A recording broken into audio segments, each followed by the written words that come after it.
Hi, I'm Joe Heath. I'm Toni Heath. And this is the Watch-A-Thon of Rassilon. Yes, that is true.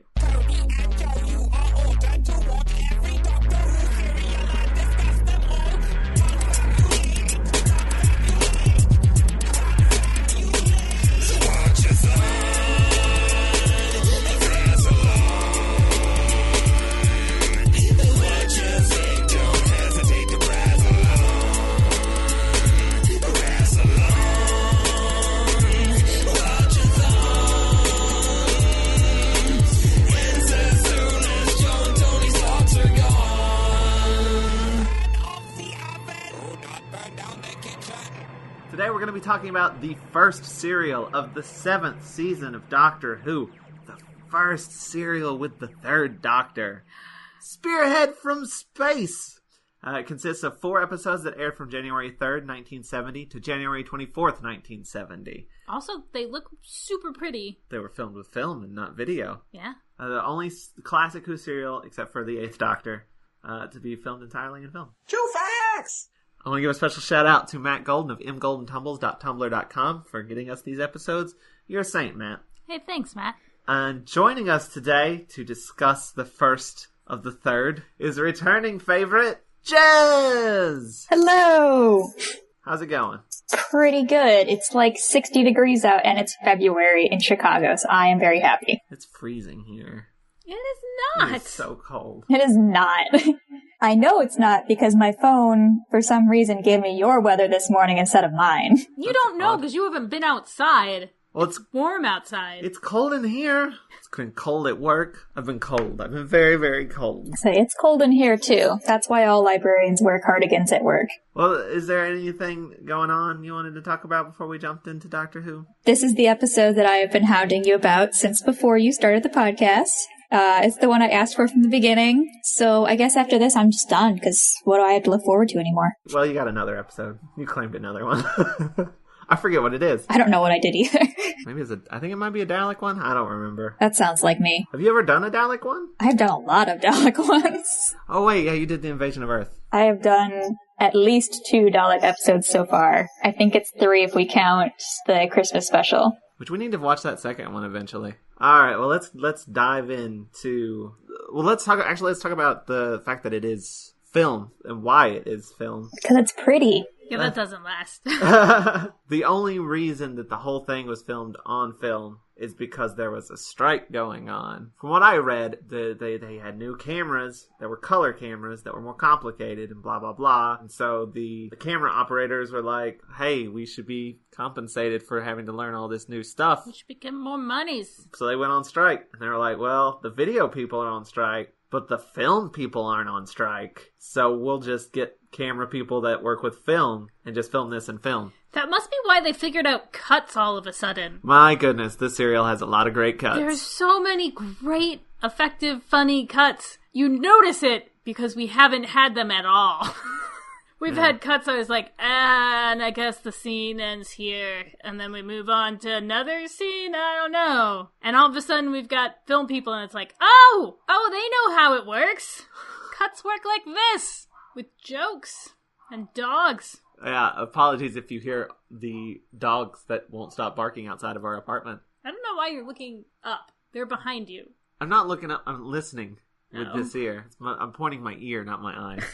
But yeah, it looks very pretty, this serial, and that's gonna stop. I mean, it's still gonna be in color. Yeah, which is pretty cool now. It's not gonna be as It's not gonna be as nice. clean. Yeah. Yeah. Filmic. Well, yeah.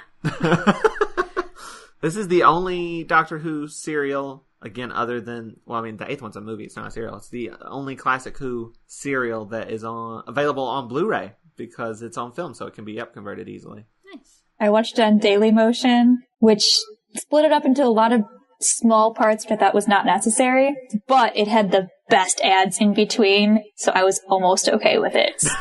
Did it have, like, the original ads? No, this is like a current commercial about how bro culture might be dying, and here's how you can save it.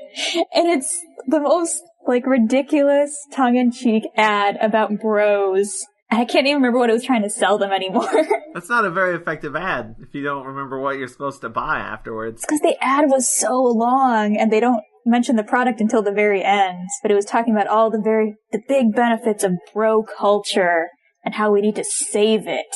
It was beautiful. So the episode starts and I'm just trying to do a podcast about Doctor Who. Well, you gotta set it up more than you can't just go right into it. You have to prop it up. You have to build a platform for it. No, people are listening going, can we talk about the show? No, they like us chattering. Chattering? I don't know. Anyway, the episode 1 starts and you Can I give a name for it? If you must. The Doctor Goes to the Doctor. Episode 1. You absolutely had to get that out. Did we ever say this is called Spearhead from Space? Oh, you're the one who does the thing. I don't listen to you when you do it. I don't think I did. If I'm being honest. We're talking about the Spearhead from Space, you guys. That's supposed to be in Jofax. Wait, I'm just gonna get a clean Spearhead from Space and put it back in the beginning in case I didn't say it. Alright. Spearhead from Space! Stupid. Alright, episode 1 of Spearhead from Space. Can I say my thing, or are you going to interrupt me for like a third time? The Doctor Goes to the Doctor. Okay. Stupid. Go. So the episode starts and we see the Doctor's face for the first time. Before we even, officially see his face. They go to, weird lengths to not see his face, even though they put his face in the opening credits. And the credits are in crazy colors. Because we have color now. And they fucked up the theme a little bit. They didn't fuck it up. It's not broken. You just don't know how it goes anymore. Well, no, it's not that I don't know how it goes anymore. Okay, I actually read stuff. It actually is fucked up a little bit. How so? They, resampled it weirdly. And, it doubles up at one weird point. And also, the volume of it varies from episode to episode. Wait, really? Really. That's weird. Not surprising, but still strange. But also, yeah, it sounds like there's a weird double beat at the beginning. It threw me off. Because it's instead of dun-da-da-da, it's da-da-dun, da-da-da. I'm like, no, thank you. I did not notice this. But the credits, they do look nice. Yes, they're red and blue and... Other colors. Maybe purple. And the title zooms out at you. Spearhead from Space. There's no spears in this. I'm just saying. I never once saw a spear or a spearhead. Alright. Why did they call it that if there are no spearheads? No answers? I'm getting a lot of just blank stares. By blank, I mean full of contempt. I think so. So where are the spearheads? For those who are listening, Toni just patted me on the head. So we start in space, and there's Earth. Yes. Da-da-dum. And then there's a scanner scanning space. And there's a very sweaty guy looking at the scanner, and he sees something on the scanner. Also, that's going to be a recurring thing. There's very sweaty people in this episode, this serial. I think at some point they're not sweaty. They're if we make them wet, they look shiny. Yeah, but there's also just people. But there's also a lot of sweaty people. Yes. For some of them, there's a point to it, but we are not there yet. Some of it's costuming. Some of it's just sweaty people. This guy is just a sweaty guy. Yeah. And there's something flying in formation. Mm-hmm. It's coming to Earth. And then we cut to a very comically dressed figure who is digging around in the dirt, and I don't think it's ever explained what he's doing. No, because I wrote in my notes, damn aliens ruining that man's vegetable garden. But then later we find out it's in the middle of the woods, and he was just digging in the middle of the forest. Yeah, was he planting something? Was he burying something? Was he digging something up? I don't know. You never just dug a hole because it felt good? No. All right, Toni, talk. You broke him. Keep going. He won't interrupt you now. Explain. Do you Digging do this? a hole feels good.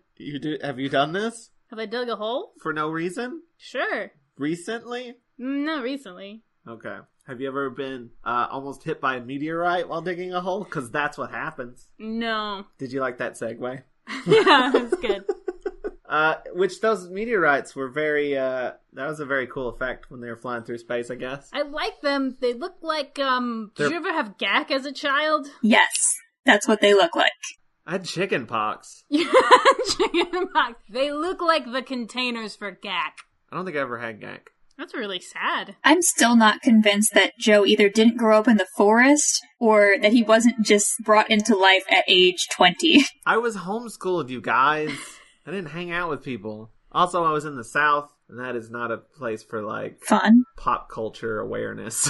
That's a place that you go to if you want to, shoot things. animals. Don't. And I don't. But see, you should have dug a hole.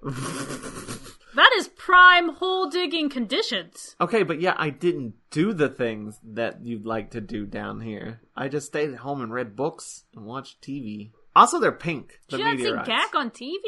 It was always green, though. That's not in question. Yeah, well, these meteorites are pink. First of all, Gak comes in many different colors. See, I didn't know that. I only know green. You're thinking about slime. I am thinking about slime. I'm talking about Gak, and I'm specifically talking about the shape of the containers. I never saw the containers. And Gak we were poor children. And by poor children, I just mean me. Just you. I'm an only child. Established. No, I never had Gak.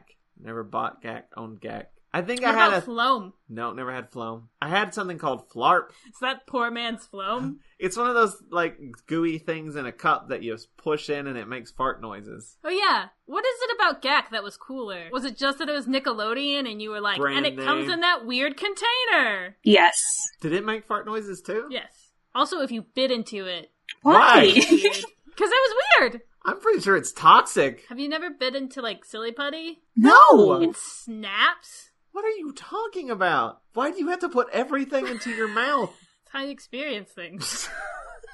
You never just put something in your mouth because it feels good? I'm not going there.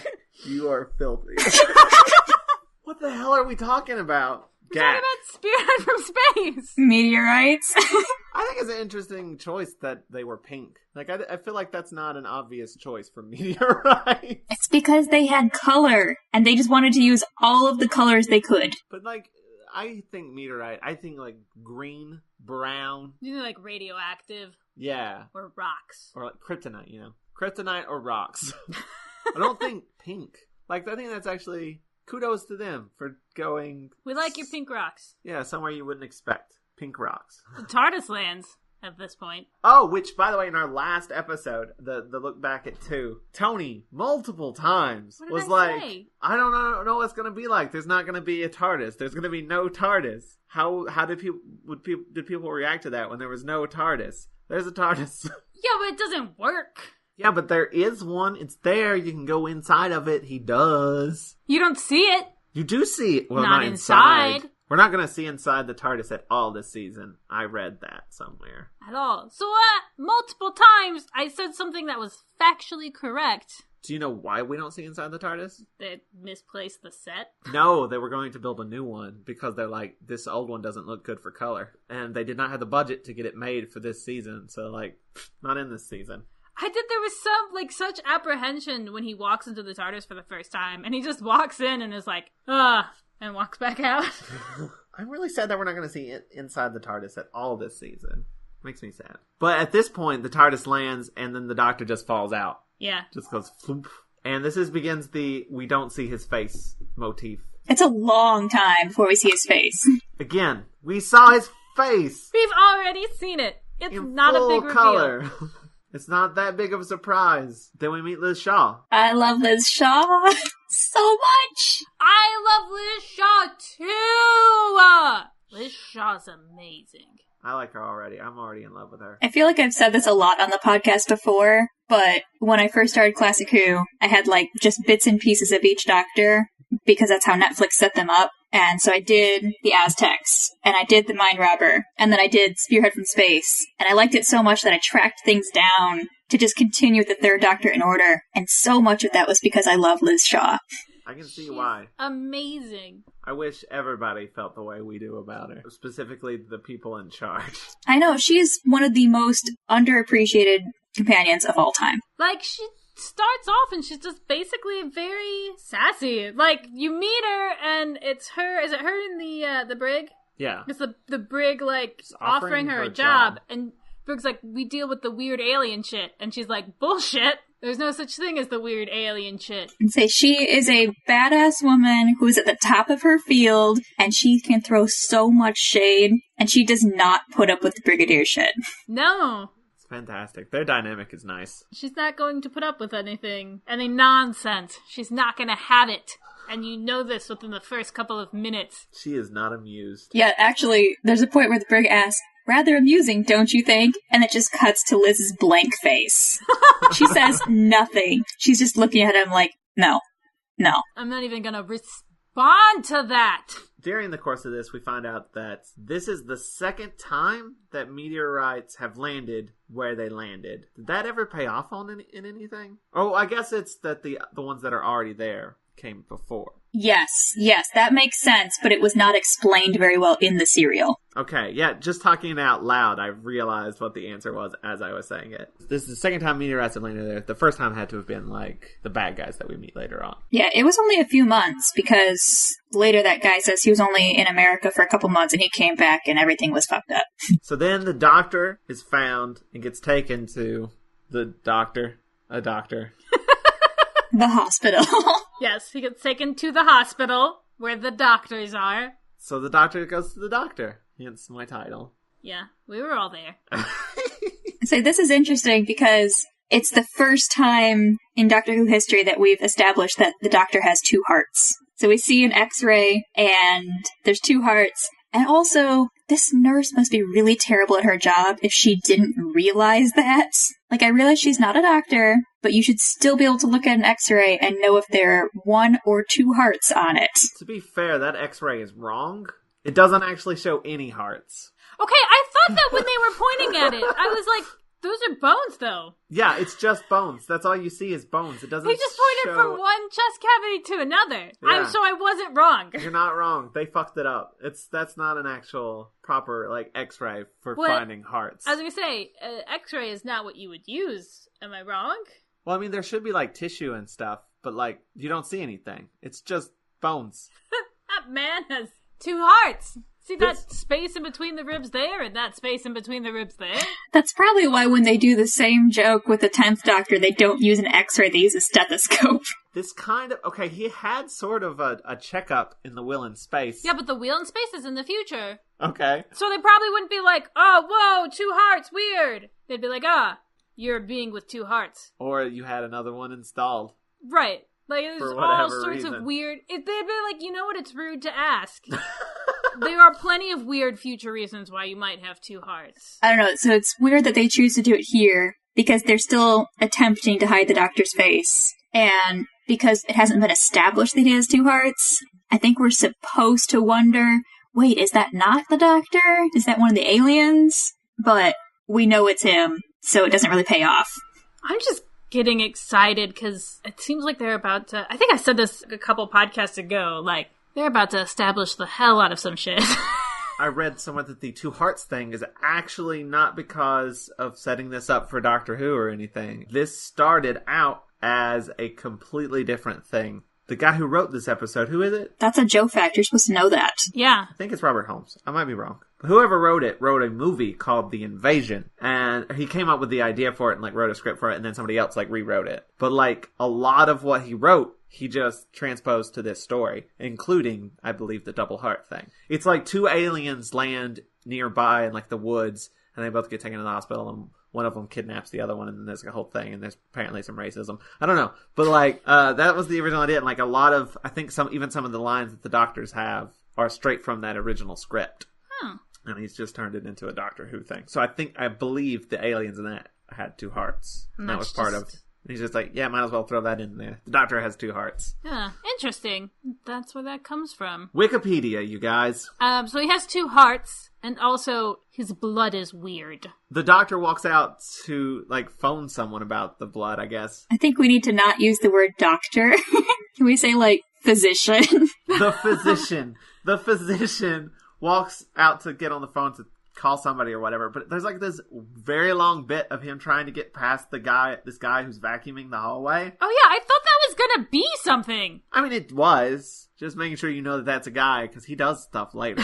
But it's it's very awkward.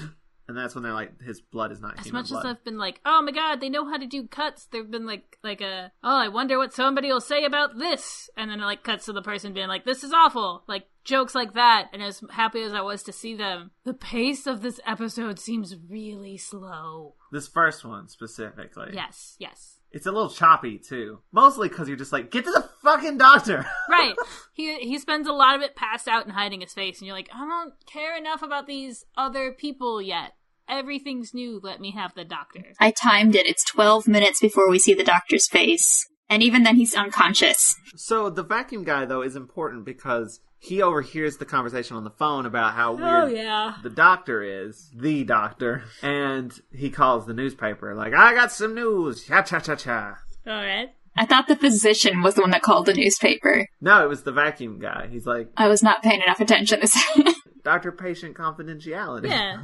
He's not going to break that, right? Even if it is an alien. He's a good physician. Also, at the same time, we're learning more about, like, UNIT and what's been going on since then. We found out that, like, the previous, like, the Yetis and from the Web of Fear and the Cybermen from the Invasion have all been fairly well covered up. I guess they've been not public knowledge, though it's kind of hinted at that people still kind of know. They're like, whatever, UNIT, you do the weird alien shit. We know what's going on. And they're like, no, we don't. We're just here at the hospital for no reason. Yeah, there's a point where it gets back to UNIT that there is a blue box, a blue police box, and there was a man that came out of it. And so the Brig's like, oh, good, I think I know that guy. Like, immediately after he had been talking to Liz about the doctor, too. Like, very coincidentally. Oh, there's this guy named the doctor. He's great. Phone call. There's a guy that might be the doctor. Speak of the devil. He shows up at the same time as all the press, and the press are like, what? Is it aliens? It's aliens, isn't it? And he's like, no. And he's like, if it wasn't aliens, then why is UNIT here? So they're not as secret as they think. I love that every excuse they give is training exercises, to the point that people just start making fun of it, like, oh, well, UNIT said it was training exercises, you know what that means. It's definitely aliens. I really like that dynamic of like, shh, we totally covered it all up, it's fine. And everyone just being like, alright, so it's some weird alien shit, whatever. I don't care enough about this specifics. I feel like that happens for a very long time, up until we get Donna, and then it's the opposite, where everyone around her is like, there were aliens. And she goes, I was in Spain. There were aliens in Spain. Right now, everyone is Donna Noble. During the scene with the news people, there's another bit of awkwardness that I just thought was awkwardness, but actually turned out to be a plot point. And they cut to this, what I assumed was just a really weird reaction shot of a guy just staring. And I did not realize that was intentionally kind of creepy. Because that guy turns out to be, spoilers, our bad guy for the serial. But I was just like, why do they hold on this guy, this one news reporter, for so long? He's not even doing anything. Get on with this story. They're gonna do that so many times. But yeah, he turns out to be important and weird. Then you have the really frustrating scene of like, well, is it the doctor? No, I don't know that guy. Yeah, because the brig goes in and he turns him over, and there's the doctor, and he's like, that's not my doctor. Like, I have no idea who this guy is. Half of my notes from this point on are just direct quotes, because I love the dialogue in this episode. The brig looks at him and goes, I've never seen it before in my life. And the doctor opens up his eyes and goes, Lethbridge-Stewart, my dear fellow, how nice to see you again.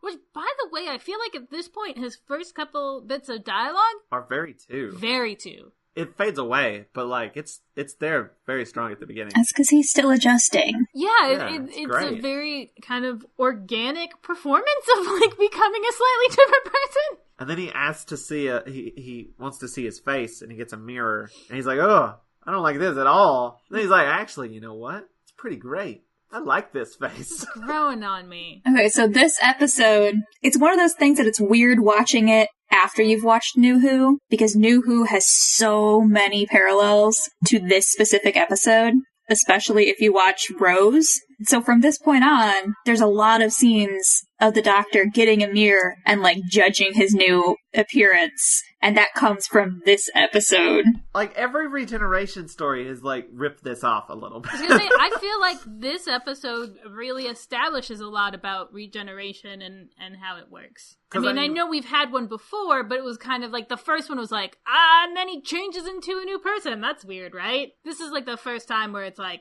it's a thing that he can do, actually, and, like, for whatever reason, this is the one that people look to. Yes, because when the first Doctor died and became 2, it was all about finding a way to continue the series, and it was a shock. When 2 becomes 3, it's more about reinventing or reinvigorating the series to keep going with different actors. And that's exactly why I think the 9th Doctor episode, Rose, is basically this episode done new. It's got the same monsters and everything. Yeah, the Autons. Also, done better, I might add, I believe, in this serial, in the classic serial. I think they are done better in almost every way. I feel confident saying that. They are scarier in this serial. I fucking hate them, you guys. I hate them so much. It's not just Rose that references this. I mean, I feel like even like Tin's first episode, where he's just completely out of it for like the whole episode, is very similar to how the Doctor's completely out of it for this episode. Or 11's first episode is all in like a hospital and like stealing clothes. There's so Has he ever regenerate? Or no, I think 5. 5 didn't steal clothes. 8 stole clothes from a hospital as well. There's a whole lot of that. I say it all comes back to this episode. I feel like 12 didn't really have any references to this that I can think of. I did write down something about 12. What did I write down? I think it's later. Other than his clothes kind of are similar-ish to 3, with the cape and everything. What I wrote down about 12 is all the eyebrow jokes. I will say, I have watched every single regeneration. And I particularly love, like, this moment of, like, first of all, you have regeneration sickness, which is fun. You have a very competent character who's disoriented and doesn't know what's going on and is being extra silly. Settling into his new form. He's also particularly vulnerable, too. Like, I feel like when you had from 4 to 5, 5 was basically passed out for, like, a huge chunk of the time and, like, was carried around in a box. And you also have the actor playing around and establishing what they're going to be doing. I love regenerations. They're so much fun. There's so much good stuff that's happening and being played with. So after he wakes up, looks at his face, he's like, I'm very tired, and goes back to sleep. And I was like, this is my doctor. But they all leave, and then we find out he was faking. He's totally awake. Which at that point you said, this is definitely my doctor. And then we found out that weird guy is definitely important and weird, because he's just standing in the phone booth, not doing anything, just standing there. And they're like for a long time. Hey, buddy, we need to use that phone booth. And he's just like, what? Oh, all right. And leaves. But he wasn't doing anything. No, we get the impression that he's been just kind of staring off into space for like half an hour or more. Why? I don't know. He was just waiting for instructions. He didn't have anything else to do, so he just stopped. So the guy in the forest who was digging in for whatever reason, because you just want to dig a hole, I guess. Mm-hmm. Basically, he's gotten one of the meteorites, but he bumps into one of the unit guys, because, like, do unit guys not know how to set up a fucking perimeter? I don't... You were so mad. Well, they did. They just did it in the wrong place. I guess so. But he's, like, sort of hinting around, like, hey, what if I found something? Unit is, like, terrible, by the way. Just get the guy some fucking money and get your information. Let him go. Jeez. But they keep, like, no, you have to tell us or else. And he won't do it. He's like, nah.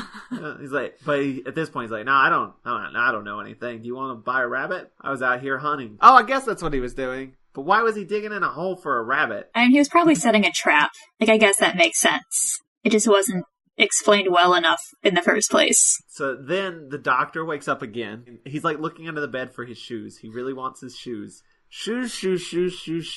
He finds his shoes. He's given his shoes, and then he holds on to them like a toddler. He curls up with them. Curdles? Curls? Curls. I thought you said curdles. Nope. Because I was thinking cuddles. So you just combined what I said and what you were thinking. Yeah, to curdles. Yeah, well, he curdles up with it, and it's very cute. Then everybody leaves, and he pulls a key out of the shoe, and then puts it in his mouth. No. Which is not sanitary. His feet were on it. That key probably tasted like feet. Ugh. And then he hides his shoes under his pillow.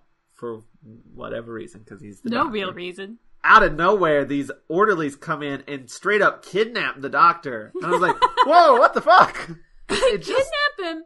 They throw him in this wheelchair. And they put tape over his mouth, which does not look effective at all. But they're going to, like, load him up, and he's acting passed out still. And, like, the first chance he gets, he pushes the wheelchair off and just goes careening down this hill. This is my favorite scene in all of classic Doctor Who. I'm not adequately describing the scene. I'm not doing it justice. It's a high-speed wheelchair chase. he's just flying out of there, down this ramp, and then down the street, in a wheelchair, still with tape over his mouth and everything, and they come after him in a car and still can't catch him. They can't catch up with him. You can almost hear the Benny Hill theme in your head. There's a gif of this scene, and I use it any chance I get. But then get shot. Yeah, he gets out of the wheelchair. He puts like a pillow under his clothes, like under the blanket, which is very clearly just a pillow on. Like I was like, oh, he got out and ran away. But then like the guys come up and check it, and like, he's not under there. And I was like, yeah, that's clearly not a human shape. That's clearly just a pile of clothes. But he's making his way to the TARDIS, and the unit guys see him, and they shoot him in the head, and then it cuts to the credits. That's the end. It's Pertwee's first episode. We just get a new doctor, and in the first episode, he's shot. I love that, actually. We laughed so hard when he got shot. It's like, oh, you guys think you know what's going on. You've got a new doctor. Haha, guess what? I would love to have a new doctor be a doctor for like an episode and have him regenerate again at the end. I think that would be hilarious. That would be so great, especially in New Who, because there's so much hype over who's going to be the new actor that they announce it like 2 years in advance. And they could do that for this. And then it's like, haha, actually we have someone else. I feel like that would piss people off, but I think it would be great. I would love it. But that was the end of episode 1, and we are now into episode 2, which I have called Dollhead from Space. I mean, that's appropriate. But the Dollhead stuff, no, I'm not. Is that how this one opens? No, this one opens with the best thing ever, because they go to check him out. He says he's more unconscious than anyone I've ever seen. Anyone I've ever seen, yes. Before that, though, they're like, is he okay? And then it cuts to, like, in the hospital, and he's like, no. He's more unconscious than anyone I've ever seen. That's the most beautiful line. I wrote that down. Same. We almost had to pause it. Like, I missed stuff after that because I was laughing so hard. That's the best line I've ever heard. He's more unconscious than anyone I've ever seen. I don't know how, by the way, they're like, yeah, he's in a coma, but it's self-induced. I'm like, I don't know what science you have to know that, but okay. Well, I think they say that, and then he's just like, I don't know, this is weird shit, leave me alone. He's like, I don't know, he's an alien. I'm making shit up. I don't know what any of this bullshit is. He has 2 hearts. I'm not a very good physician. But he's like, but I do have this key. It was on him. He didn't want to let go of it. Do you want it? Gives it to the brig. That's disgusting, because that key has been in his shoe and then his mouth. That key is gross. And now other people are just touching it. That's all I'm saying. I feel like it's also rude that it's like, he did not want to let go of this. We had to pry it out of his hands. Hey, you want it? And then we find out that the meteorite, because the unit has found like a broken one, it's very light plastic, because that's what the prop's made out of. Uh-huh. No, I mean, that's what they say. It's like a very light plastic. It doesn't seem like it's something from space. And then we find out that the weird phone booth guy is basically the leader of the baddies. And then we get the creepy dollhead montage. They cut directly to a close-up of these god-awful doll heads. Why? I don't know what was wrong with them. They all looked possessed. They're making dolls. Okay, but then why did they look old and crappy? Because it's the 70s. No, it was just there to be creepy. This is the point where I just kind of sat there. I'm like, why is this a favorite episode of mine? Doll heads, dolls, mannequins, anything like that. That is an immediate no for me. Mm-mm. I believe we were not watching the original version of that scene either. What do you mean? There was a Fleetwood Mac song over that bit of montage, and it had to be cut out for like the DVD releases because rights issues. So they put in some generic thing, I think. There's one DVD version that has it, and then the rest of them don't. I don't know why. I don't remember any music in that scene. Oh, no, yeah, I remember creepy fucking doll head. Yeah, that's all I remember. They could have had any kind of music in the background. It wouldn't matter. At this point is when I realized what the bad guys were. Yeah? I didn't know until this point. Because you were expecting spearheads. Yeah, because I was expecting spearheads. Evil spearheads. Guys, where are the spearheads? You still haven't answered me. I don't understand why you guys are being so dodgy about this.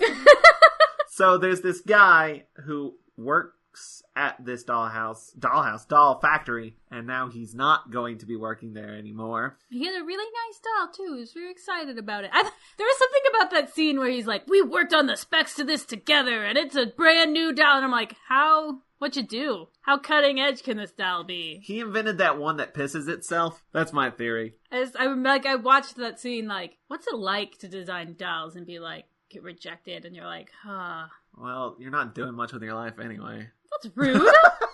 Dolls are creepy. That doesn't mean that the people who make them aren't doing anything with their lives. They're making creepy, nightmare-inducing things. Mm-hmm. Well, that's fine. That's a perfectly valid life choice. Leave doll makers alone. All right. Sorry, doll makers. I apologize. But also, stay the fuck away from me. Yes, I agree. Live your life. That's fine. I just don't want any dolls by me. That's all. Also, when he's, like, being taken to the office, he, like, sees his old office, and there's, like, a big "don't go in here" sign. Big security sign. He's like, well, what's in there? That's incredibly suspicious. He's, like, really mad, like, why'd you fire me, and blah, blah, blah. I was gone for, like, 2 months, and now everything's weird, and you're acting weird. And then, like, his boss is, like, starting to get, like, frustrated and, like, not knowing what to do. And, like, he starts holding his neck, and then the weird phone booth guy comes in, and, like, he's clearly, like, hypnotizing his boss or whatever. Giving him some mind control. But, like, nobody really acknowledges him very well. Like, no one, like, the guy who is used to work at the company, who's been fired, doesn't really go, who's this fucker? What's he doing? What is going on? He just sort of goes along with it, and he's still mad, but he doesn't, like, call into question who this new creepy fucker is that just walked in and suddenly his boss is acting weird. But oh well. What are you gonna do? But they basically are like, leave. Get out of here. You're not welcome anymore. There's also a really, really heavy-handed line where they say something like, there's something odd about those dolls' faces. Wonder what it could be. And so Liz is examining the meteorites, and the brig comes up, and he's like, am I interrupting? She goes, yes, leave me alone. But then she says that the meteorite is not a meteorite. It's been manufactured. It's plastic. And then they bicker a bit, and it's adorable, and I love them. Is the brig like is he Team TARDIS now, basically? Yes. Yeah. Okay, sweet. Also, I gotta say, he's like, I've never seen this guy before in my life. He's only seen the second Doctor. But technically, that actor has seen the first Doctor as well. Just thrown out there. He's worked with at least three Doctors. He's seen the first Doctor? He was in the Daleks Master Plan? That sounds right. Is the brig? No, he was not the brig. He was Brett. He died. Oh, yeah. All right. He was, was it Sarah Kingdom? Dang, he's been on the show longer than any of the Doctors. He sticks around. I'm just throwing that out there. Nice little piece of Joe Facts. That's a mini Joe Facts. Tiny Joe Facts. Like when we watched that episode where he wasn't the brig, I didn't even know who the brig was, so it wasn't exciting. Yeah. It's exciting for me. The brig is going to be around so much now. I'm glad. I like him. Just all of the times. Is that a real mustache? I think so.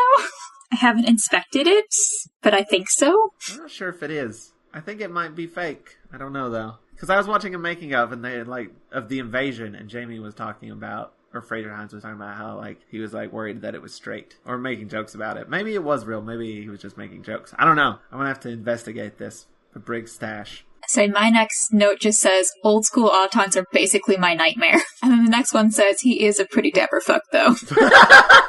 The guy who took the meteorite is, looking at it in his shed. The meteorite starts glowing pink, and then the Auton's coming to it because it's, letting out a signal, and the Auton's going to go get it. He's got, a blue jumpsuit on.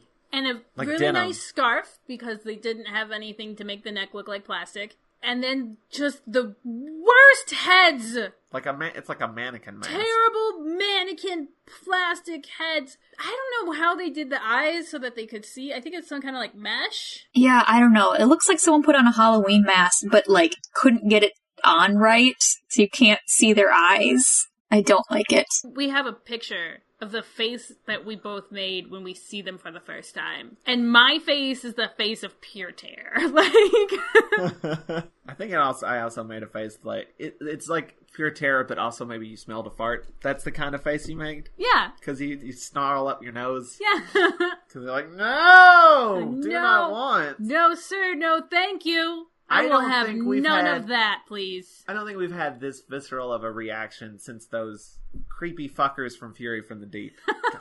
Oh, that was just a guy. Opening his mouth. Making a face. Opening his mouth really wide. It's not cool. My next note just says, marital strife. Mine says, she's not just a pretty face, and then, baby boy tell him. Which is, of course, the Brig defending Liz, saying, she's not here to be pretty, like she's so much smarter than you, dude, step off. Well, my note was about, he shuts the guy who stole the meteorite or whatever. It has a bit of a bickering with his wife. They're a very stereotypical, like, sitcom, cliche, They're a old terrible couple. Yeah. They don't even like each other. Yeah, they should not be together. So he like, hides the meteorite from her, and that confuses the Auton. That, like, stops the signal. Yeah. Because it was in a trunk. Like, it came all the way through space. Who knows how many light years. And you got a signal, and then you put it in a wooden trunk, and it just stops. Can't do wood. Why can't it go to where it was going to begin with? Like, couldn't it be, like, it was in that direction, and then just keep going? That's what I would do. It's not that smart. In the lab, the TARDIS is there. We see the TARDIS. I guess they carried it into the lab. The Brig has the key. And then we don't know entirely what happened because the cat knocked our camera down at this point. The key doesn't work. The key does not work. I saw that. The bit we missed was after that, there's a general that comes in. And we missed his entire scene. But I guess that was setting up that he was going to get a Madame Tussauds wax figure of himself. That's the scene where he is very misogynist. And he insults Liz and Brig defends her. And then, yeah, Madame Tussauds, it's basically all of the top generals are getting wax people of themselves. It's not really clear why. Well, because that's their plan. Well, yes. It's like top generals, politicians, like anybody in power is getting one, and no one else questions it because they're just so happy to be included. I would be. That's fun. Make a wax figure of me. Oh, man, a Robot Joe would be great. Just a second Robot Joe. I was just listening to the audiobook of Princess Diarist by Carrie Fisher, and she was talking about how they made a wax figure of her for Madame Tussauds, and how she wanted to send it on, like, business calls she didn't want to go on. Like, she wanted it just to step in for her every now and again, so she could go take a nap. Like, I've always, like, had, like, those, like, daydreams of, like, if I could clone myself, one of them could go to work, and one of them could do this, and blah, blah, blah. I would have never guessed that about you, Joe. But the thing is like, that's What? such that's such a mundane thing to do with clones. Like, I could do so much cooler things. Like, Oh, man, I wish I had a clone so I could take a nap. I'm so tired. I'm so tired. All the time. it's like thinking, like, if I had a superpower, I could get my work done so much faster. It's like, if I had a superpower, I would exploit that for money, so I wouldn't have to do my I've shitty literally job. thought, like, imagine if you had control over time, what would you do? And it's like, I would stop time for like a month and take a nap. I would too. For a whole month and just not talk to anybody. I would just do it all the time. I would stop like mid-conversation, like, hold up, I need a break. I would be like, if I could slow down time or stop time, I'd watch all the television I'd want. And then I'd be like, but then I'd also have to sort of envelop the television in my time bubble. I don't know if I have that much power. I Your could made-up definitely... fantasy? My made-up Why, fantasy. why not? Well, there's got to be limits. I guess I could read books. It could be a room. I mean, you can affect things, and then to everyone else, it's just like super sped up. So they would just hear like a really high-pitched squeak for a second, and then nothing. If it was And I was like, that was 3 seasons of whatever show I'm trying to watch. And so now we finally had the Doctor actually doing something. He sneaks into a Doctors Only area, which is fine. He's a doctor. Yeah, there's like a half-second look at his face where he's just like, yeah, that seems like me. Then somebody else comes in. I was like, who is this fucking magician? All he's been described as is a hospital bigwig, because the car we see earlier that's like super fancy and old-fashioned is also his. So they're like giving him a tour of the hospital, I guess. It made me think of the Eighth Doctor with the whole, the companion going to, was it like a opera or something? So she's dressed all fancy. That's why I was like, did he just come from the opera? No, that's just how he dresses. Oh. He's just that fancy. But the And doctor's just taking a shower. This is the other thing. So we have a new doctor. In the first episode, he gets shot. In the second episode, we have a nude scene. And he has a tattoo, you guys. Yeah, they don't even bother to hide it. It's a snake, which he got in the Navy. But there are there's theories, and it's like, I think it's in like a novel or something, that it is a Gallifreyan, like, prison, or not prison, but like a prison brand. Like an outlaw. Like criminal brand, yeah. It's like a dark mark.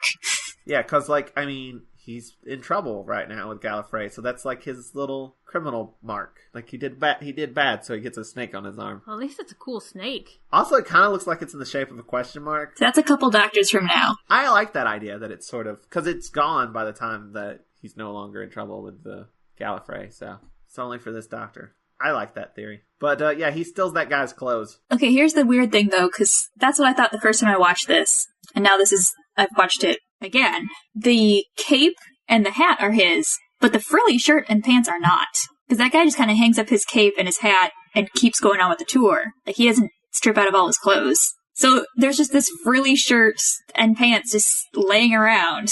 Well, yeah, there's a bunch of other clothes there. Yeah, because he was like going through lockers and stuff too before that. And this is what he chose to wear. Also, he chose between two different hats too, because he put on that first one, which was terrible. And I'm glad he recognized that. Because it's like one of those like golfer caps, you know? I would love for us to get a regeneration scene and the doctor goes to like steal his clothes, but there's like nothing there. Nothing that fits. So he's got like a tank top that's too small and flip-flops. And he's just like, I wear flip-flops now. Flip-flops are cool.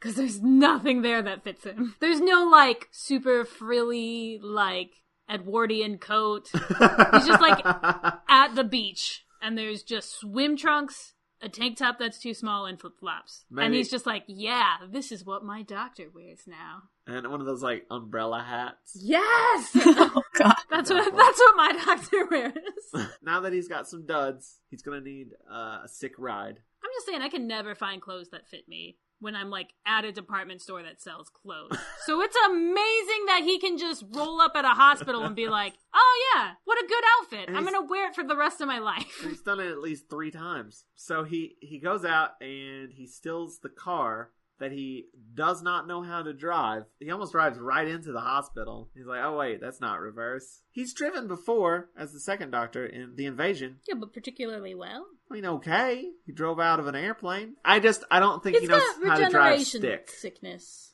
He's not good at doing anything just quite yet. I don't know. He like piloted that wheelchair very well. He should be driving that right now. He'd be going like 3 times as fast. Anyway, they cut back. He gets away, and Brig and Liz are like, it's okay. Brig's like, he won't get far. And then Liz is like, because you're going to shoot him. That's what you do. Shoot people. And then meanwhile, the unit guys have found another meteorite in the woods. Which, by the way, I don't know if we've said, but the one Liz has and is like testing and working on is broken. It's just the shell. Yeah, but they find an actual full one. Full pinky one. They're driving it back to unit, and the creepy doll guy steps out in front of the Jeep, and the Jeep crashes. My God, there is blood. Like, it shows the guy who's driving the Jeep, his face is like smashed into the windshield, and there's just blood there. And I'm like, what is this? It's a whole new Doctor Who. It's not like this is the first time you've seen blood. It's the first time you've seen it in color. And for some reason, that is legit more shocking. You can show more blood in black and white. As in, who did that? Kill Bill. Oh, Quentin Tarantino did it. Yeah. And Kill Bill. Like, his movie was going to get hit with like an NC-17 or something because of all the blood. So they just turned it all black and white and got an R. And I was like, yeah, that's fine. Because it is. It's legitimately way more shocking to see in color. Joe? So then the doctor gets to unit, and then they're like, how did you find us? And he's like, I got this really cool watch. That homes in on the TARDIS. And then he claims to have lost his memory? Is that true, or is that just the doctor bullshitting? No, that's true. I see, because I'm not sure. Because it could just be him like... You don't trust him. I don't. Because he's definitely just trying to get away this entire time. So he could be like, I don't know what's going on. That seems like the doctor to just bullshit. No, I feel like it's a little bit of both. Every time he regenerates, he has kind of like okay, I think maybe I'm the doctor... And I know that, and like it takes him a while for all of them to come together again. Yeah, everything's still like reconnecting. He's got new neurons that have to figure out how to fire up together. I thought maybe the Time Lords had zapped his memory, but I don't know. I don't know about that. But then there's a great joke about communicating with your eyebrows. That's the note I made about 12. He's like, there's a planet where they just communicate through eyebrows, and then he does like some hilarious facial stuff. And some then complicated eyebrow wiggles. And then he's introduced to Liz, and then he just wiggles his eyebrows at her, and he's like, that's hello, and whatever it was, Delphonian or something like that. What I love about this is, like, again, just how much shade Liz can throw, and her dynamic with the Brig. but she warms up to the doctor immediately. So fast. Yeah, they're just like, boom. The doctor warms up to her. Yeah, he just like goes up and then like looks at the meteorite piece and just they're immediately like click. Like, so anyway, science, you're delightful. There's a good line here where Liz asks, "What are you doctor of, by the way?" He goes, "Practically everything, my dear." Is he ever got like any official like doctorate? Training? Yeah. I bet not. No, I don't think so. I think it's actually established that he hasn't.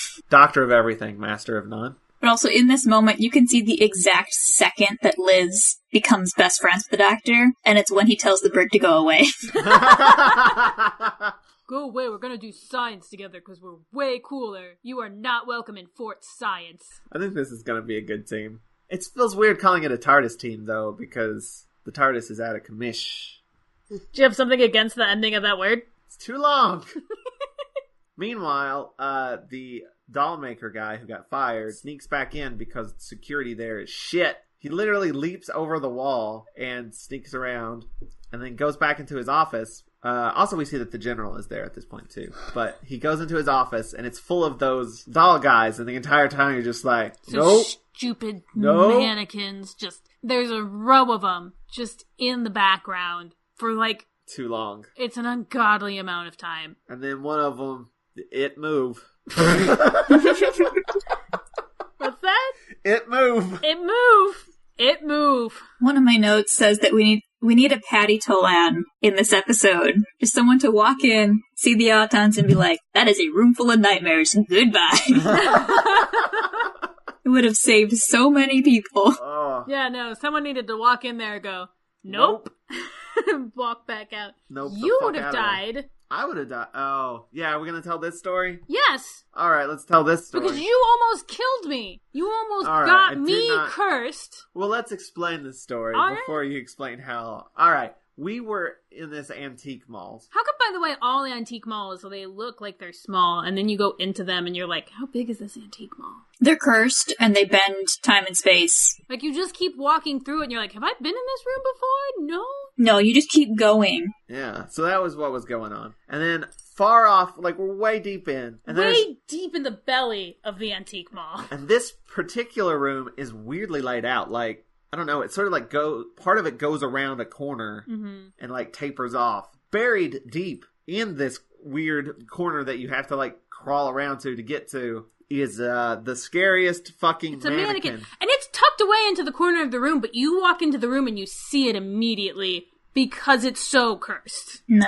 Like, it is tucked away, you shouldn't even notice it, but you walk in and immediately you're like, oh, that thing's evil. So I was like, and I'm gonna touch it. I'm standing in this room, like, I need to get the hell out of here, but, like, not moving. I'm, like, frozen by how clearly evil this thing is. Joe walks into here and he's like, that thing is clearly evil. And I was like, great, he knows. Because normally he's like, I'm a skeptic and I don't believe in things. But he walked into that room and was like, no to that. And he was like, I'm gonna touch it. And I was like, you will not touch it, because you will not get me cursed. Okay, listen though. I went up and I touched it, and then last year happened.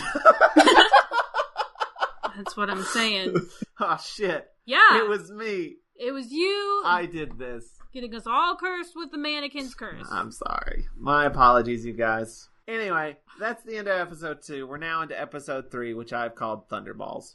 Why did you call it Thunderballs? Well, because they start calling the meteorites Thunderballs. The guy who was burying things calls it a Thunderball. Oh, that's right. He's like, I call it a Thunderball. And the unit guy's like, well, that's all dumb. right. Thunderball is, I believe, also the title of a James Bond film. So, the Auton, it move, and its hand does the thing where it goes halfway, half of his hand falls away. You said... And it's a handgun. He has a handgun, and I was like, you are mistaken. That is a gun hand. They're two very different things. Do you think anybody thought that when coming up with that? They're like, it's a handgun. Ha! Yeah, somebody. Everyone was like, shut up, Joe. Handgun, we get it. We continue that tradition today. So he nopes the fuck out of there because, you know. He has some sense.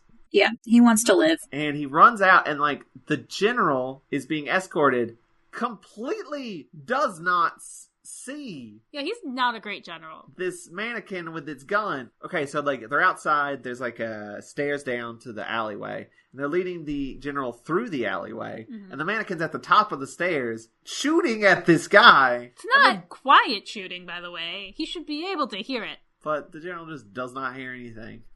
Military. Anyway, phone booth guy. Does he have a name? I honestly don't know anyone's name in this other than the doctor, Liz, and the brig. So the phone booth creepy bad guy, Nestine, is going to send one of the Autons to go kill that guy.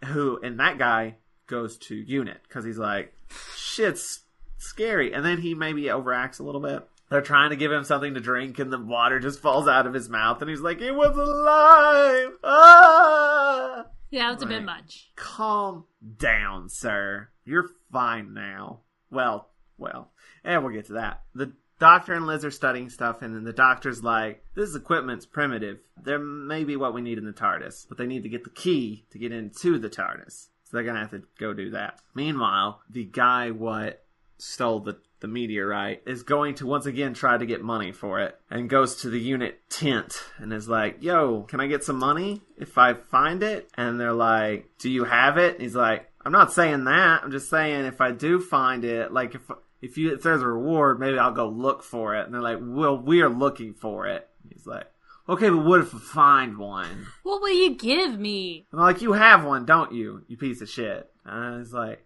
what are you talking about? Like, you saw it. I saw it, but I didn't get one.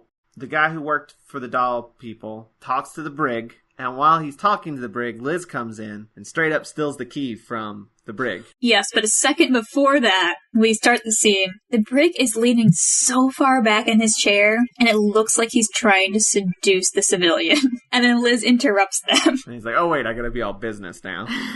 So he finds out that he's saying, like, I was gone for this little while, and now I come back and it's all automated, which... Was that true? Because we had the whole doll head montage where, like, people were making the doll heads. But not very many people. Fewer people. Or is he saying the second time he went back when he sneaked in that it was all automated? No, he's saying there are way fewer people. It's mostly all automated. I thought he said it was all automated now. I don't know. Who cares? Liz gives the doctor the key.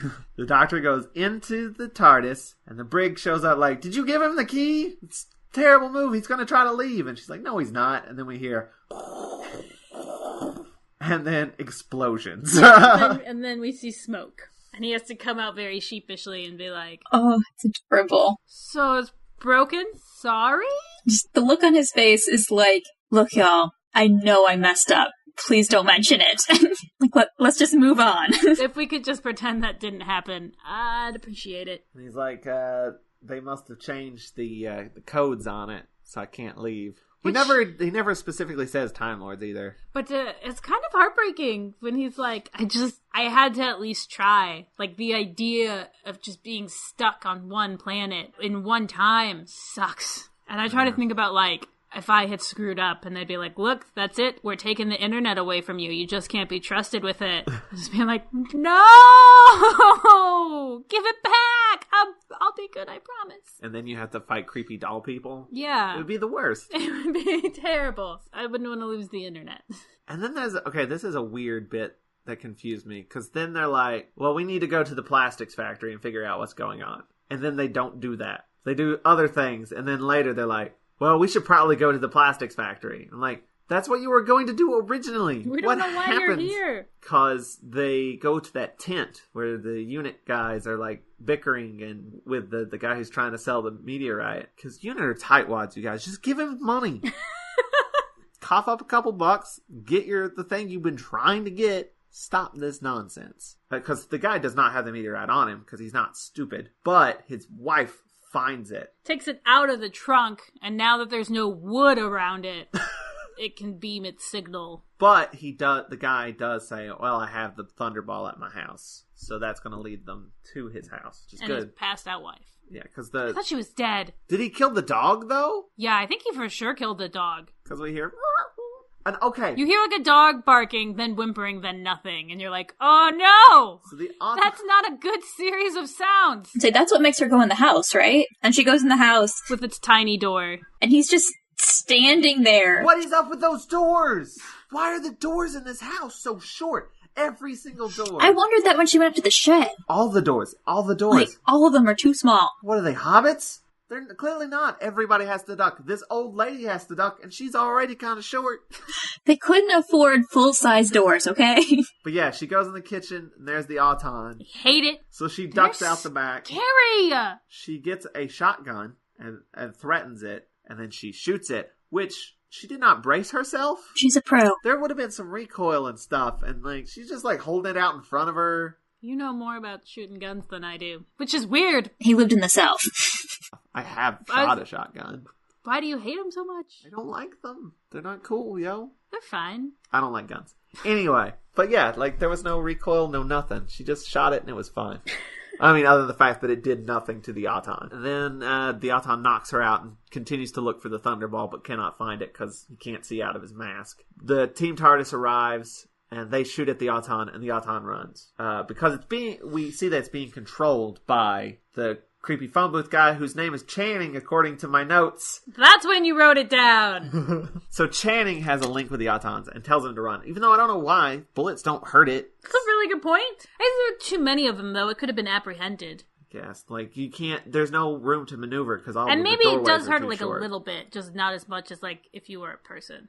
Right. They're just like, ow. It's like a nuisance. But if you get shot a whole bunch of times, even if it's a nuisance, they're like, stop. They find the Thunderball. Team TARDIS does, not the Auton. And the Auton goes and breaks into the tent that they've left the employee at. The Auton kills him. Way dead. Oh my god. Wait, this is another scene where someone comes in the room and they're just like lying way too seductively. That dude, when the Auton came in, was like draped across this cot, propping his head up, like way too prepared. It reminded me of that scene in Avatar: The Last Airbender when Zuko comes into the tent, but Sokka is expecting Suki, and he's just like laying there with candles all around him. That's what happens here. There was a romance between him and the brig. We didn't pick up on. Yeah, maybe he thought the brig was coming over. But he gets shot so dead he stops existing. Like he gets shot.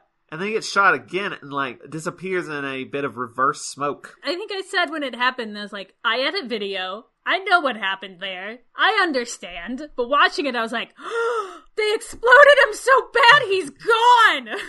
Oh my gosh!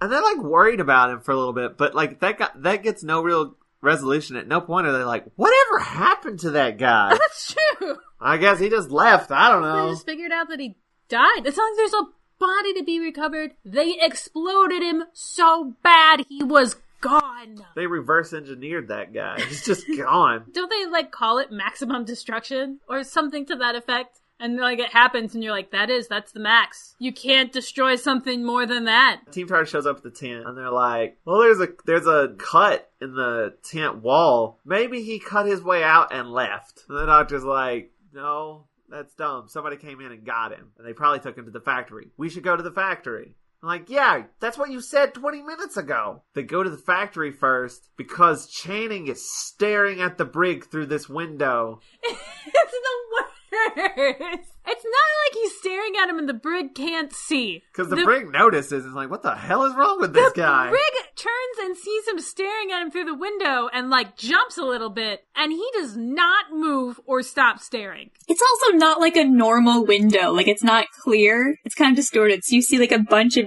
different versions of his face staring at the brig. You see like 10 different eyes. It's awful.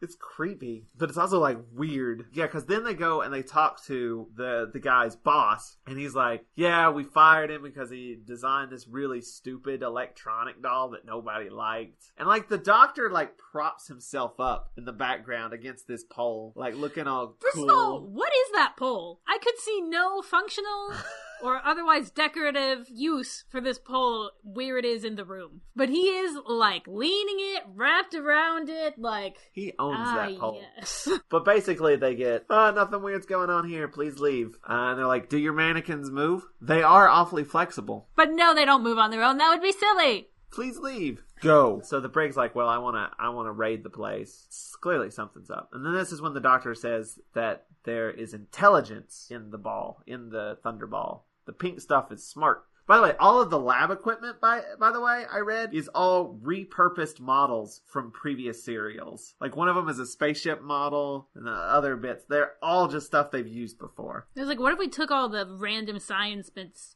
we had around and threw them in and called it a lab, and that would be our new set? You're a genius! Gonna save us so much money. Way to go, Joe. This makes up for your dumb comments earlier. You've been redeemed. So the brig is like, well, the general was there to get all fitted up for a wax thing. Let's call him and see if he noticed. I like that they call it too. They're like, we're getting a wax thing made. It's a wax thing. And then they go to the plastic factory to get it done. And they're like, so it's not wax, right? They're like, no, it's plastic. It's new. So put it in the wax museum. Didn't that just going to change the name of the museum? Yeah. You can't just start putting plastic things in a wax museum. That's false advertising. So they call up the general, and he's like, did you notice anything odd? And he's like, no, because I'm blind. And he's like, but I'll help you guys if you say there's weird shit going on. We'll get a raid going. And he's like, hold on, I gotta go. There's somebody at the door. And he opens the door. You'll never guess what happened. He got Mickey'd. There's another general at the door. And that's the end of episode 3. Although this is where I would like to talk about, okay, so the difference between Mickey, the Nestine, and the General, the Nestine, are vast. And I would argue it is done way better here. He looks like more lifelike. Like he's definitely very like waxy. Like this is where the sweatiness comes in. But yeah, Mickey looks like ridiculously unrealistic. Yes, he looks believably plastic. You could mistake him for a human from a distance, but he does look realistically plastic. I mean, I think they did a good job. I mean, I think it's just like water or like Vaseline or like they just made his face kind of shiny. There's some makeup There's there some, too, yeah. some makeup to kind of cut down on to make him look flatter, I guess. But yeah, it's pretty good. It's fairly practical. Mickey is like, Rose, what the fuck is wrong with you? No, you can't actually be that much of an asshole. Are you really paying him that little of attention? And she is. She is actually that much of an asshole. Like, apologies, but come on. You guys, as much as you, even if you love Rose, you have to know, she did not treat Mickey right. You have to know that. That's all I'm saying. Glad you got your little rant out. I feel better now. That was the end of episode 3. We're now into episode 4, which I've called Mannequins on the Move, which is a reference to a film called Mannequin 2 on the Move. I hate mannequins. I hate them so much. Then you probably don't want to watch Mannequin 2 on the Move. Probably Even not. though it's a romantic comedy about a mannequin that comes to life and then they fall in love and shit. I mean, that's the first movie. Well, it's also the second movie. What's the name of the Twilight Zone episode? It's not I Sing the Body Electric. I don't know other than that. But you know which one I'm talking about, though. Nope. She comes in, it's this lady, and she comes in, and she's looking for a golden thimble. She has to go up to, like, the top floor, and it's empty and creepy and weird. And it turns out that she actually was, like, a mannequin the whole time, and they all trade out. It's called The After Hours. Yes, thank you. They'll get, like, a week to pretend to be human. And they're like, you've been out for too long. It's not fair to the other ones. But she forgot. She forgot she wasn't human. That happens. Not important. You can cut this out. So my point was, it's one of my favorites, despite not liking mannequins. That's how I feel about this cereal. I hate mannequins so much. They're like my least favorite thing in the world. No, it's second to glitter. But I hate mannequins. But I love this cereal. So like a glittery mannequin? I would have to burn it. You didn't like the glitter Ice Warrior? No. I don't like glitter. Don't like mannequins. But I love this cereal. Do not see the film Trolls. There's an entire troll that is made up of glitter. There's a scene where he farts glitter onto a painting or something. I don't know. It's been playing at work. It's terrible. Just warning you. Okay. Anyway, episode 4. The doctor theorizes that they're a hive brain. I don't know how he got there, but he got there. Science. I mean, he's right. He didn't show his work. Which, if you've ever taken a math test, means you're still wrong. Even if you got it a different way, but it's not the right way. I have a lot of bitter feelings about math. The plastic general is like, nope, we're not doing that raid. And they're like, well, I thought you said we could. He's like, nope, I'm evil. I mean, no, don't do it. So they're like, we think he's a plastic replica because he went to that museum. Let's take a trip to the museum. These bad guys do, and that seems right. And I believe this was actually filmed at Madame Tussauds, or it's definitely the statues. Oh, really? Yeah. Except for the ones that are actors. But they go there, and then they, realize none of these are, celebrities or anything. They're all just government people. And they're like, are they the real one? Or we were like, are they the real ones? Which they're not. They're all fake except for the one guy. The general is the real general. Which, why didn't they just kill him? Why did they put him in a museum? That seems like a terrible idea. They didn't have time to make a second mannequin, so they had to fill that spot real quick so no one would notice. Yeah, they had to have him in the collection. Well, they were already like, it's incredibly quick how fast they made him. It was too fast. So they fucked up there too then. Like, he shouldn't have been there. Anyway, so they're like, what do we do now that we're here? And then the doctor's like, we're going to pull a Home Alone 2 and hide out here until it closes. If you guys have not seen Home Alone 2, Harry and Marv hide out in a little toy house until the toy store closes so that they can rob the toy store. That's Joe's favorite movie. It is a great film. Go see it. And say, I have heard so many references to this movie just by knowing Joe. He brings it up all the time. It's a good... Have you not seen it? It's required viewing. We named our trip after it, Joe. Like, I know what the movie is. I'm just saying you bring it up very often. I do, because it's a good film. It's Die Hard for kids. Oh, Die Hard's great, too. So they wait for closing time. Then we see that there is a tank in the doll factory where they're creating the perfect life form for the nesting, I guess. Which looks like I'm just going to say it. It looks like a plastic butthole.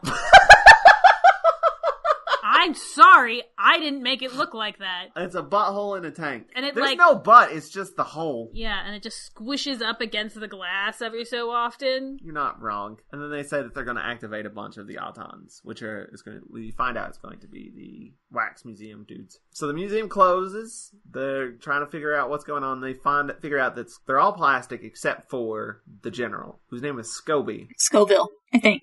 Isn't it Scoville? I thought it was Scobie. I don't know. The way that they figure out that the general is real and is not an Auton is because his watch works. Like, why would you go to all that bother of making a watch that works and like blah blah blah and like winding it and stuff? To me, that makes more sense. It's like, instead of making this out of plastic or wax, I've got a watch here. It costs like $1. Let's just put it on him instead. But it wouldn't be wound. Why was it wound? Because he's alive. Who wound it? He wound it earlier in the day. He hasn't been plastic that long. It hasn't unwound. I don't know how winding watches work. I've never had a watch that you had to wind, so... I couldn't tell you. Me either. The past. So, Channing shows up, and he senses the doctor. He's like, there's an alien form here. Don't have time to worry about that. Let's activate them Autons. So he does. Not all of them walk out. Only some of them walk out. Some of them just still Some of them are really just wax dummies.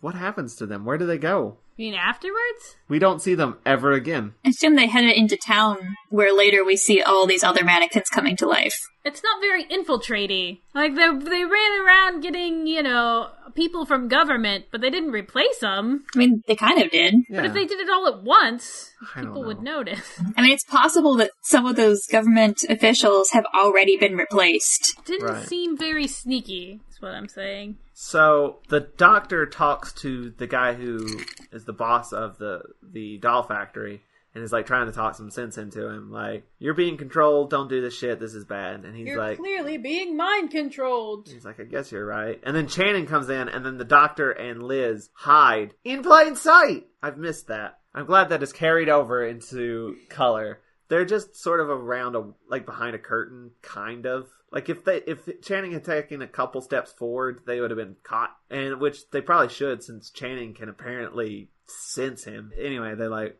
hey, dude, we gotta get out of here and do shit. And he's like, all right. And they leave, and the doctor and Liz are fine. So the general has gotten, the fake general, the plastic general, has gotten the Thunderball from UNIT. He's like, I demand to have it, give it to me. So they give it to him, and he takes it to the doll factory, and they put it into the machine, and it's for the tank thing. The plastic butthole. For the... Yes. I'm sorry, I wouldn't say it if it wasn't true. They put the ball inside the plastic butthole, and it's very pleased at this. Stop. And then the next scene is the doctor and Liz trying to figure things out, and we get the doctor covered in wires, which is a very two thing. I enjoy seeing the doctor just wrapped around, like having wires wrapped all around him for no reason. He's working. And Liz is just like, man, I want a nap. Can I nap? Can we save the day like tomorrow? He's like, no, we got to do it now. She's like, but all right, fine. I like Liz. Nothing endears you to a person like them wanting a nap. I like naps. And then we have the mannequins coming to life and killing absolutely everyone. Like, indiscriminately, they don't care. They're like busting out a shop window, shooting people on the side of the street. That seems pretty good. I like this scene. I hated it because it's terrifying. It's literally the worst case scenario. It's the worst. I enjoyed it because it was scary. Mannequins coming to life, killing everybody. No, thank you. No, thank you. Well, I mean, I don't want that to happen in real life, but it was cool here. It's too scary. It's too scary. I don't even think I, saw a lot of it because I was covering my eyes. Honest to God. Nope, not watching. I mean, they not basically did the same thing in Rose. Pretty much the same scene. But it's they're good. 10 times scarier here. They're all wearing... Is it because they're all wearing 70s outfits? Yeah.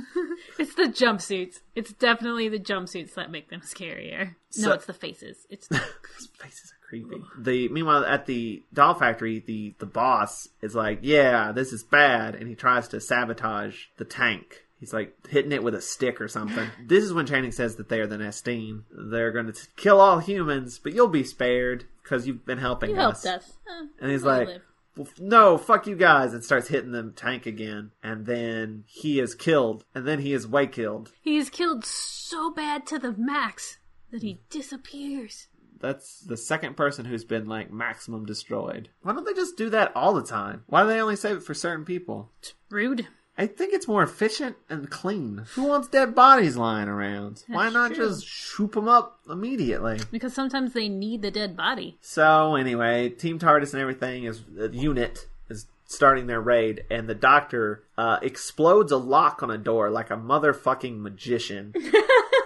He's like, hold on. He puts a thing on it. He's like, ta-da! With his cape and everything. But then the fake general shows up with more unit troops and is like, you can't do it. I did not approve this. We're here to stop you. And then the Doctor's like, hold on a second. You're not real. And to prove it, I've got a microphone. Talking to this microphone. What, the microphone hurt him somehow? It's not a microphone. It's a weapon. I don't remember how. It attacks the consciousness of the Nestine. It hurts him. It melted his face back down to the generic Auton face. And they're like, oh, you were right. He's not real. So the rest of the unit teams up with the brig and they're going to storm in. Well, actually, they're still talking. The Doctor and Liz are like, fuck this, and sneak off on their own to go. We don't have time for this red tape, bureaucratic bullshit. We've got a day to fucking save. The Auton starts storming out at unit, and then there's a shootout, because there's got to be a shootout. But the Doctor talks to Channing. He gets into the main office and talks to him about expository bullshit here at the end. And the Doctor's like, well, I'm going to destroy all of you guys. And he's like, you can't do that. And he's like, well, I'm going to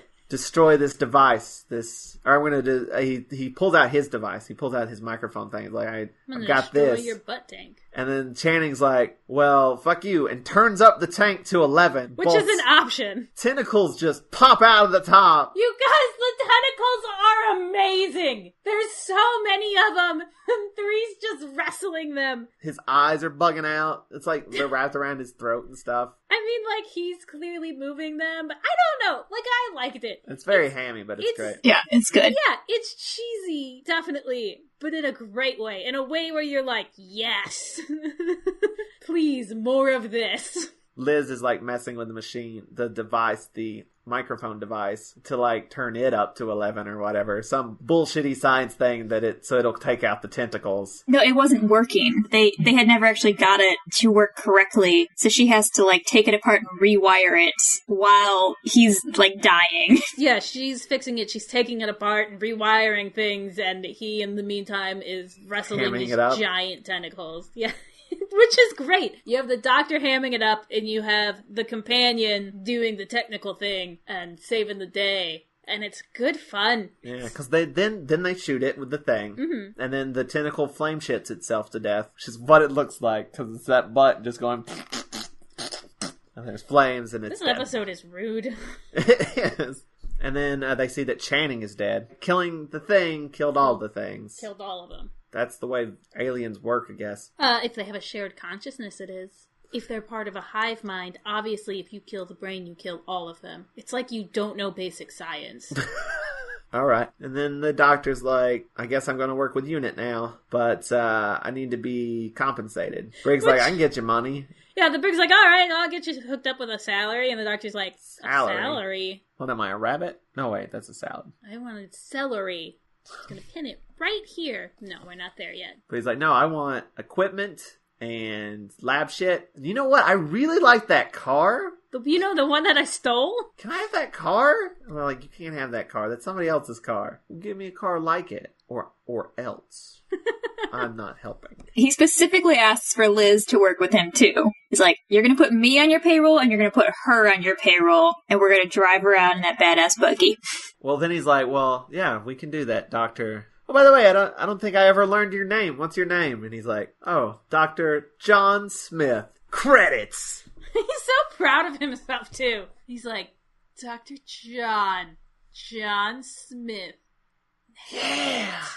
Nailed it. He uses that name so much after this. That was Jamie's. Jamie came up with that. Jamie. That wasn't the doctor. That was Jamie. I like Liz Shaw though. Okay, but that's it. That's the end of Spearhead. Let's jump into the end here. Final thoughts. I think this episode, this serial, whatever you want to call it, is proof that we should burn all mannequins and display our clothes on racks or in piles like civilized humans. The Autons are creepy as hell. I don't like them. I don't like mannequins, and I didn't like the ones in rows, and these ones are so much creepier. And I realize that is because they had a much lower budget for their costumes, but it works. So I like that. I love Liz Shaw. She's one of my favorite classic companions. And, she just saved the planet and the Doctor in her first episode, and she still gets no respect. It's ridiculous. Everyone should love Liz Shaw. The problem with Liz, she's perfect. The problem is she gets followed by a much more popular companion, so people forget about her. And that is very unfortunate. I like 3. 3 is the classic Doctor that I consider to be my Doctor, because like I said, I got just little pieces of 1 and 2, and then I had to continue everything in order after I watched this episode. So it's this episode that really got me into Classic Who. I love the Brig. I like that this serial, like I said earlier, is basically to reinvent Doctor Who. At a certain point we dropped the historical episodes, which was a mistake. But then we had all this bouncing around the universe, we had these really huge stories, and now we've got a new Doctor, and we're gonna hang out on Earth, because it's so much cheaper to film there. We're just gonna hang out here, we're gonna do these small contained stories where the Doctor has a boss that he has to report to, and he can't fly in the TARDIS anymore, he drives around in a yellow convertible named Bessie instead. And I love that. Yes, I will finalize my final thoughts. And that I love this Doctor, I love the serial, I love Liz Shaw, and we should burn all mannequins. I will second that. I kind of feel about the Doctor in this serial the way I felt about Jamie when he was introduced, which is alright, I'm probably gonna love you, but you didn't get to do much this time around. And he definitely had a couple of really great moments where you're like, oh yeah, that's the Doctor still. Which I feel like you have to have in a regeneration story. You have to have that moment where the audience goes, oh yeah, I know him. He's got a different face, but he's still the Doctor. And he definitely has his moments. I think for 3, a lot of it comes from him fighting the tentacles. That's a good moment. And the eyebrows thing. I really like the eyebrows thing was very, very Doctor-y. But really, he doesn't do... I feel like a lot of the action is kind of loaded into that last episode. Well, he was unconscious for the whole first episode, pretty much. Yeah, the whole first episode, and he doesn't do much in the second or the third, because he's doing science. When he's not escaping in a wheelchair. Yeah. Yes. That was pretty great. That was an excellent scene. I can't say anything bad about that. That was fun. His kind of couple of defining moments in the serial are campy fun.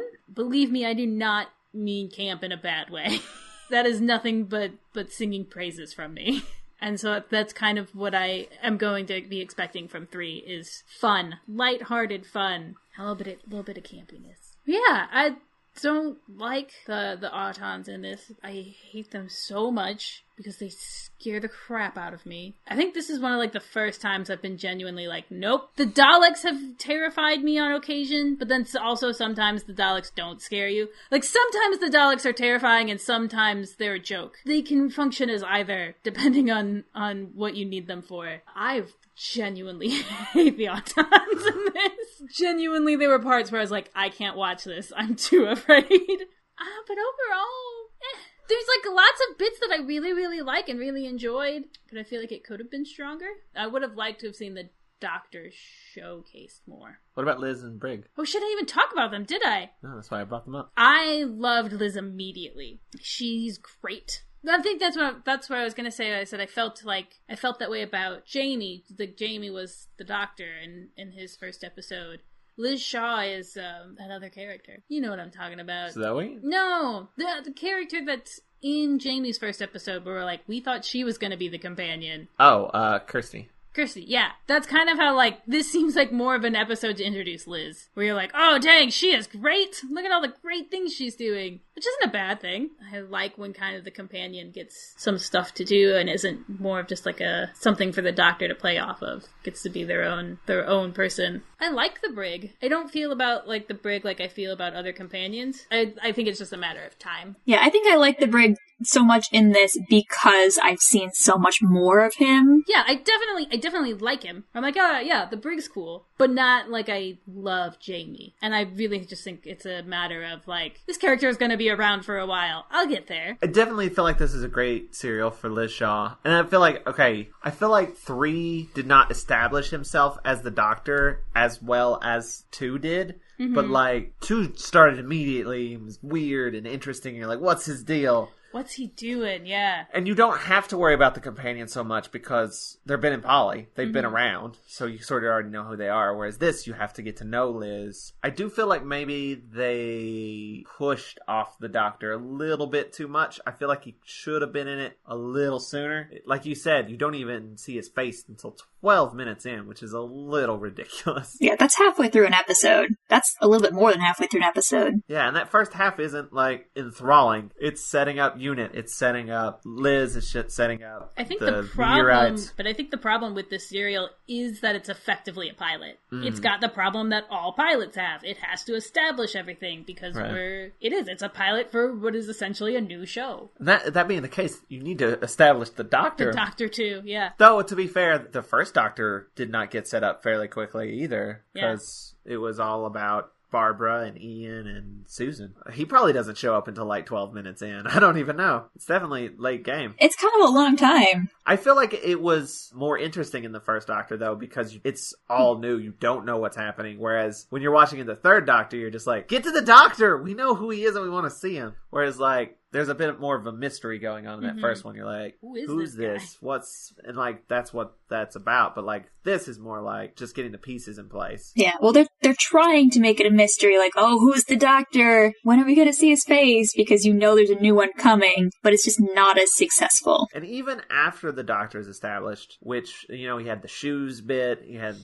stealing the clothes and the wheelchair. There is also just a lot of periods of time of him just standing around waiting to do something. There could have been less of those scenes. When he's doing stuff, it's great. It's fantastic. But there's also just times where he's like almost in the background of like units going around and he's just sort of following and like chiming in every once in a while. He doesn't seem to be as leading the way in this one as he does in other. And actually there's been episodes in the past that I felt that way about too, and they are sort of Earth-based ones where he gets involved with the army. Like the War Machines with the first Doctor. The Doctor gets sort of pushed to the background and the army sort of takes control. And I'm not as hip on that, but I'm gonna have to get used to it because that's what's happening. That's what's in store. Because now he's got a job. But like that being said, I love Liz. I loved her like her first scene. I like the Brig, and I love 3, and I think 3 is great so far. Like 3 is the one Doctor I knew the least about going in because like I at least had like a vague idea of every Doctor just from pop cultural osmosis or whatever. But like the third Doctor, like literally all I knew was like I think he knows Kung Fu, and that's like it. That's all I knew. I knew he was like stuck on Earth and he knew Kung Fu, but I didn't know anything about like his personality. But he seems like the Doctor, so I enjoy that. Oh, and also I guess I will say yes, I too was terrified of the Autons. Oh, I will say one thing that I'm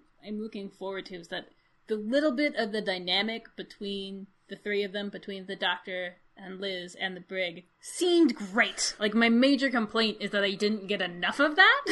Right. Of them just sort of playing around and playing off of each other. But I'm super looking forward to it. I was also terrified of the Autons. And I feel like you're comparing them to Rose. I think in Rose, they're too sleek. They're too perfect. But whereas here, I think they're supposed to be... I think they are played more for laughs in Rose. Yeah. They're used comically. It's not like, oh, they were trying to make them scary and failed. I will say, like, I understand that. I prefer them scary. I was about to say, I feel like they are kind of shitty, but like they're imperfect and they're like off. And that makes them scarier because they're not perfect. They're not smooth and sleek and perfect. They look like off humans. Anytime something looks human but not quite, I think that's what it is about mannequins that is so scary. Is that it looks almost human. It looks human maybe? And you're like, that like little bit of like gray area is like what your brain is like, I don't know what it is, but something's not right here. It's called the uncanny valley. Yeah. Your brain's just like, I don't know, but you should be really far away from it. And that's why mannequins are the worst. But I feel like, they're way more effective here than they were in Rose. Yeah. 100%. And Channing was really good, too, at just staring at people, and you're like, what the fuck is your problem? What are you doing, man? Freaking me out. I'm excited about continuing on. I'm a little sad that this is, that we're about to go to video. But it was nice seeing this in film and color. Colors were all pretty good, too. Very late 60s, but all in all, 2 thumbs up. There's some things that could be improved, but overall, I liked it. Jez, any plugs? Check out my website as usual, howtogrowthefuckup.com. We're also on Twitter, which is HTGTFU, and Instagram, which is howtogrowthefuckup. Twitter's got that character limit. Yeah, it's unfortunate, but that's where you find me most of the time. I spend more time on there than I do on the blog, because it's just easier. Interact with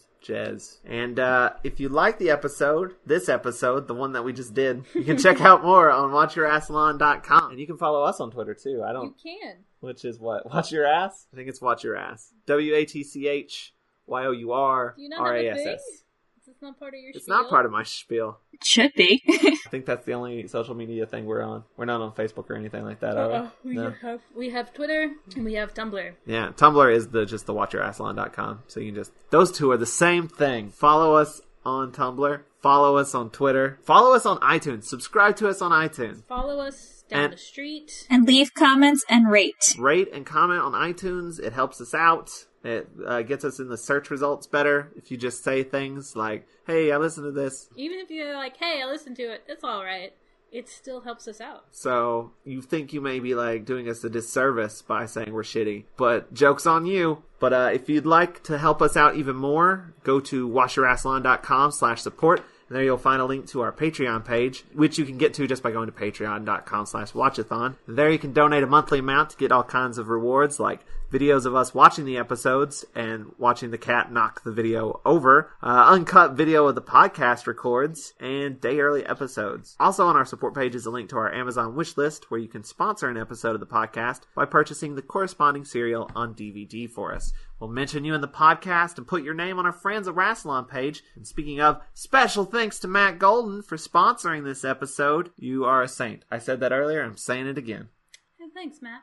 You can follow him on Tumblr at mgoldentumbles.tumblr.com. That's it. Tune in next time when we talk about Doctor Who and the Silurians? Silurians? How do you pronounce that? Silurians. Silurians? I gotta say, not a fan of Doctor Who and the... Too bad, that's his name. It's not his name. That's how one was credited, and you know it. You've watched it. He's Dr.